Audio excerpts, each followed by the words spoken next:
నేను అడుగుతున్న చంద్రశేఖరరావు గారిని, నీ కొడుకు నీ అల్లుడు మాట్లాడే భాషను మీరు సమర్థిస్తున్నారా? భూసేకరణ చేయొద్దా? తెలంగాణ రాష్ట్రంలో పరిశ్రమలు పెట్టొద్దా? మా IT and industry Sridhar Babu గారు రోజుకి 20 గంటలు పనిచేస్తూ ఈ రాష్ట్రానికి వేల కోట్ల రూపాయల పెట్టుబడులు తెచ్చి విదేశీ పరిశ్రమలను రప్పించి నిరుద్యోగ యువకులకు ఇంజనీర్లకు ఈ రోజు ఉపాధి కల్పించాలని చేస్తున్న ప్రయత్నం తెలంగాణ రాష్ట్రంలో చెయ్యొద్దా? మీరు చెప్పండి. 10 ఏళ్లు ప్రభుత్వం నడిపిన మీరు భూసేకరణ చేయలేదా?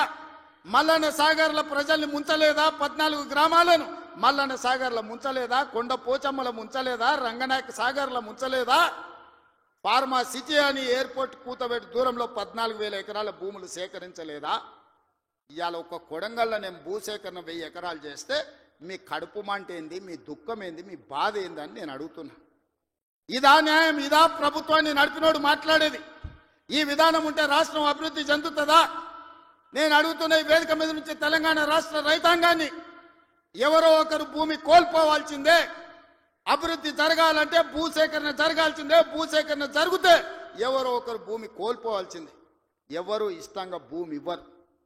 కానీ బాధలో ఉన్న రైతుకు నష్టపరిహారం అత్యధికంగా ఇవ్వడం ద్వారా ఆ రైతును మనము ఆదుకోవాలి. ఇవాళ ఎక్కడైతే భూసేకరణ జరుగుతుందో భూసేకరణ చట్ట ప్రకారం వాళ్ళకి ఎక్కువ ఇవ్వలేకపోతున్నాం. నేను చీఫ్ సెక్రటరీ కలెక్టర్లకు ఆదేశాలు ఇచ్చిన, ఆ ప్రాంతాలలో భూముల విలువ 3 అంతలు పెంచండి. అప్పుడు వాళ్ళ భూమికి ఊర్లో 10 లక్షలు ఇస్తే మనం 30 లక్షల నష్టపరిహారం ఇస్తే ఆ రైతు సంతోషంగా ముందుకొచ్చి భూమి ఇస్తాడు. శాశ్వత అభివృద్ధి కోసం రాష్ట్ర పునర్నిర్మాణంలో త్యాగం చేస్తున్న భూ యజమానులను, వాళ్ళు దళితులు, గిరిజనులు, బలహీన వర్గాల వాళ్ళు ఉంటారు. చిన్న చిన్న భూములు ఉంటాయి, కుటుంబంలో 5-6 మంది ఉంటారు. వాడు అసూటనో ఇసూటనో పోయి భూమి కొనుక్కోవాలంటే నష్టపరిహారం అత్యధికంగా ఇవ్వాలని చట్టాన్ని సవరించమని వాళ్ళు నేను ఆదేశాలు ఇచ్చిన. నేను అడుగుతున్న మిత్రులారా, నల్లమల అడవుల్లో నుంచి ఒక గ్రామీణ ప్రాంతంలో వ్యవసాయ కుటుంబం, ఒక రైతు బిడ్డగా జిల్లా పరిషత్ మెంబర్ నుంచి ముఖ్యమంత్రికి వచ్చిన, నాకు తెలియవా కష్టాలు? భూమితో ఉన్న సెంటిమెంట్ నాకు తెలియదా? భూమే మన ఆత్మగౌరవం అన్న సంగతి నాకు తెలియదా? గ్రామంలో మన గుర్తింపు, మన గౌరవం, మన ఆత్మగౌరవం, ఊరిలో మనకున్న భూమి, మనం చేసే వ్యవసాయము. ఎన్నెట్ల నాగలి కడతాడు అని అంటే వెనకటికి పిల్లనిచ్చేటోళ్ళు, 20 జతలు ఎట్లు నాగలి కడతాడు అని అంటే వాళ్ళు ఇటుకి పిల్లనిచ్చేటోళ్ళు. భూమి లేనోనికి పిల్లని ఇవ్వాలంటే 10 సార్లు ఆలోచన చేసేటోళ్ళు. అట్లాంటి భూమి తల్లిదండ్రులతో సమానం అనుకునే ఈ సమాజంలో భూమి కోల్పోతున్న వాళ్ళను హక్కున చేర్చుకొని అత్యధికంగా నష్టపరిహారం ఇవ్వాలని నూతన విధానాన్ని ఇవాళ నా ప్రభుత్వం తీసుకొచ్చింది. నా మంత్రివర్గ సహచరులు మీరు ధైర్యంగా ముందుకు వెళ్ళండి అని చెప్తున్నారు.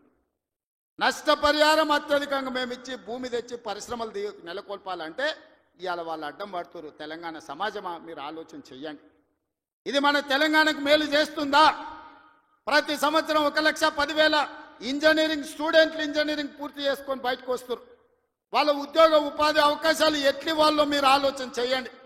వాళ్ళ నిరుద్యోగులుగా రోడ్ల మీద వదిలేద్దామా? ఆవారగాళ్ళు అయిపోయి తల్లిదండ్రులకు భారమై గంజాయి డ్రగ్స్కు బానిసలను చేద్దామా? ఈ తెలంగాణ సమాజ యువతను మీరు ఒక్కసారి ఆలోచన చెయ్యండి. ఆ భూమి నేను తీసుకుపోను, శ్రీధర్ బాబు గారు తీసుకుపోరు, ఉత్తమ్ కుమార్ రెడ్డి గారు అసలే తీసుకుపోరు. భూమి ఏమన్నా సాపలాక చుట్టి సంకలు పెట్టి తీసుకుపోయేదానే? మేమేం చేసుకుంటామే? తిరిగి పరిశ్రమలు పెట్టి పరిశ్రమల ఉద్యోగాలు ఇవ్వాలన్నదే కదా మా ఆలోచన. ఆ ఆలోచనకు ఎందుకు అడ్డం పడుతుండ్రు? 10 ఏళ్ళు మేము సరైన నష్టపరిహారం ఇవ్వండి, భూసేకరణ చేయండి అని మేము సహకరించిన ప్రతిపక్షంలో ఉండి నీకు ఆ కనీస పరిజ్ఞానం కానీ జ్ఞానం కానీ ఎందుకు లేదు చంద్రశేఖరరావు గారు అని నేను అడుగుతున్నా. ఉద్యమకారునంటో 80,000 పుస్తకాలు చదివినోడినంటో అపర మేధావినంటో ప్రపంచంలో నీ అంత మేధావి లేడు, పోటీ పెడితే 1 నుంచి 100 వరకు నీకే ర్యాంక్ వస్తుంది అంటో ఇంత చిన్న లాజిక్ మిస్ అయినవా చంద్రశేఖరరావు? భూమి సేకరించకుండా పరిశ్రమలు నెలకొల్పలేమని నా నియోజకవర్గం మీద ఎందుకు కక్ష కట్టినవని నేను అడుగుతున్నా.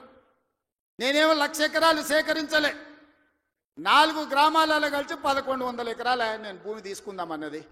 ఇదో ప్రపంచ సమస్య అయింది. ఇంకా నేను ఢిల్లీ అయిపోయింది, ఇప్పుడు చంద్రమండలం పోతాడంట ఆయన. చంద్రమండలం పోయి ఆడ కూడా ఫిర్యాదు చేస్తాడంట. నువ్వు ఆడ తిరిగొచ్చినా కుట్ర చేసినందుకు మాత్రం ఊసలు లెక్క పెడతావు కేటీఆర్, నువ్వు అది గుర్తు పెట్టుకో. చూస్తున్నా ఎంత గుర్తు ఎగరని అని. ఉయ్యాల ఎంత ఊగినా అక్కడనే వచ్చి ఆగాలి, తెలుసు కదా. ఉర్రిగా అటు ఊగొచ్చు, ఉర్రిగా ఇటు ఊగొచ్చు. ఉయ్యాలాగాల్సి వచ్చినాడు మధ్యలోనే ఆగుతుంది. యాడ్ కురుకుతాడు, ఎంత దూరం ఉరుకుతాడు. ఉరకని అని చూస్తున్నా, ఉరుకులాట ఏందో చూద్దాం కేటీఆర్ దాని. అందుకే మిత్రులారా, ఈ తెలంగాణ రాష్ట్రాన్ని అభివృద్ధి చేసుకుందాం. రాజన్న సిరిసిల్ల అభివృద్ధి కోసం నిధులు ఇచ్చినాం. ఇవాళ మీ ప్రాంత అభివృద్ధి మా బాధ్యత. 10 సంవత్సరాలలో ఈ తెలంగాణను ఒక గొప్ప అద్భుతమైన అభివృద్ధి చెందిన రాష్ట్రంగా తీర్చిదిద్దుకుందాం. తెలంగాణ రైజింగ్. ఈ దేశంలోని ఏ రాష్ట్రమైనా తెలంగాణను చూసి కాపీ కొట్టాల్సిందే, తెలంగాణ రాష్ట్రాన్ని చూడడానికి రావాల్సిందే. ఆ విధంగా మనం అభివృద్ధి చేసుకుంటూ ముందుకు వెళ్దాం. ఇంత మంచి కార్యక్రమాన్ని ఏర్పాటు చేసినందుకు అధికారులతో పాటు నిర్వాహకులకు అందరికీ మనస్ఫూర్తిగా ధన్యవాదాలు తెలియజేస్తున్నా. చాలా విషయాలు ఉన్నాయి మీతో పంచుకోవాల్సినవి, వస్తానే ఉంటా, మిగతా విషయాలు మాట్లాడుతూనే ఉంటా. చివరిగా చంద్రశేఖరరావు గారికి మాత్రం ఒక మాట చెప్తున్నా. అసెంబ్లీకి రా స్వామి, రా, వచ్చి కూర్చుందాం, రా, నీ 80,000 పుస్తకాలు ఏం చదివినావు మాట్లాడదాం.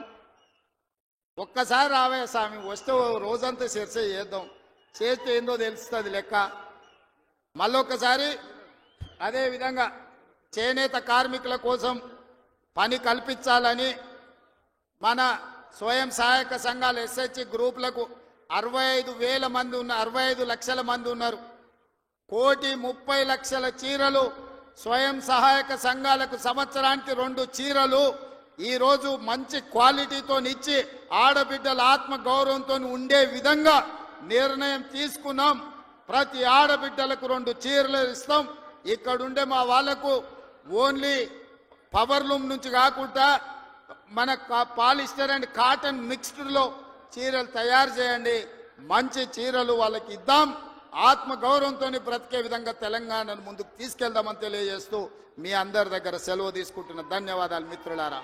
మరిన్ని వీడియోస్ కోసం ఛానల్ ని సబ్స్క్రైబ్ చేయండి. లేటెస్ట్ అప్డేట్స్ కోసం వాట్సాప్ ఛానల్ ని ఫాలో అవ్వండి. అండ్ లింక్ డిస్క్రిప్షన్ లో ఉంది.